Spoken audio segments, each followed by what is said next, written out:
बांधकाम कामगार विभागात कामगार मंत्री आणि मंडळाचे सचिव तसेच कामगार विभागाच्या अधिकाऱ्यांनी केलेल्या भ्रष्ट कारभाराची ईडी मार्फत चौकशी करण्याच्या मागणीसाठी वंचित बहुजन माथाडी ट्रान्सपोर्ट व जनरल कामगार युनियनच्या वतीने सहाय्यक कामगार आयुक्त कार्यालयाबाहेर निदर्शने करण्यात आली आहेत। बांधकाम कामगारांची सामाजिक, शैक्षणिक आणि आर्थिक सुधारणा व्हावी यासाठी शासनाकडे 1% जमा झालेल्या सेसच्या रकमेतून बांधकाम कामगारांना कल्याणकारी योजनांचा लाभ दिला जातो।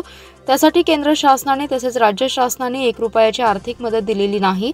महाराष्ट्र इमारत आणि इतर बांधकाम कामगार कल्याणकारी मंडळ मुंबई हे फक्त बांधकाम कामगारांच्या हक्काचे असून सध्या मंडळाचे अध्यक्ष म्हणजेच राज्याचे कामगार मंत्री आणि सचिव विवेक कुंभार यांनी कामगार प्रतिनिधी तसेच मालक प्रतिनिधी यांची नियुक्ती नसताना मंत्री यांच्या सांगण्यावरून आपल्या मर्जीतील खाजगी कंपनीला विविध प्रकारचे ठेके देण्यासाठी बेकायदेशीर पद्धतीने निर्णय घेतलेत।